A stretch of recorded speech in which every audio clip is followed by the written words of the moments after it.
খং, আবেগ, অভিমান, কাজিয়া কেৱল সেইজনৰ লগতে হয় যিজনক আমি নিজতকৈও বেছি ভাল পাওঁ।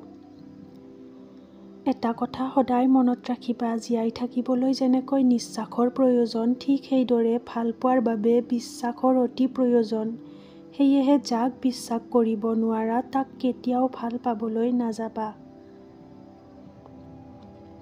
আপোনাৰ সম্পৰ্ক কিমান দিনৰ, আপোনাৰ সম্পৰ্ক কিমান বছৰৰ, তাৰ ওপৰত সম্পৰ্ক জীয়াই নাথাকে। সম্পৰ্ক জীয়াই থাকে দুয়োৰে মাজত থকা বুজাবুজি, বিশ্বাস আৰু সন্মানৰ ওপৰত।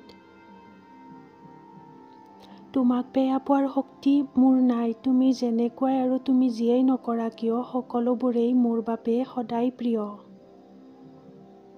সম্পৰ্কৰ আৰম্ভণিত মানুহে জীৱন পৰ্যন্ত দিবলৈ সাজু হৈ যায়। কিন্তু সম্পৰ্কটো পুৰণি হোৱাৰ লগে লগে মানুহে সময়কণ দিবলৈ টান পায়। একো নোকোৱাকৈ সকলো বুজি পোৱাজনেই আপোন। খং আৰু অভিমানৰ আঁৰত থকা ভালপোৱাৰ টোপোলাবোৰ সামৰি ৰাখিব জনাজনেই ভালপোৱা। আমাৰ জীৱনটো কাৰোবাৰ লগত বান্ধ খাই নাথাকে, বান্ধ খাই থাকে মাথো অনুভৱ, আশা, ভৰসা আৰু বিশ্বাসৰ লগত। সংসাৰৰ অভাৱ মানি লোৱা যায়, কিন্তু জীৱন সংগীজনৰ অৱহেলা, অনাদৰ আৰু বেয়া ব্যৱহাৰ কেতিয়াও মানি লোৱা নাযায়।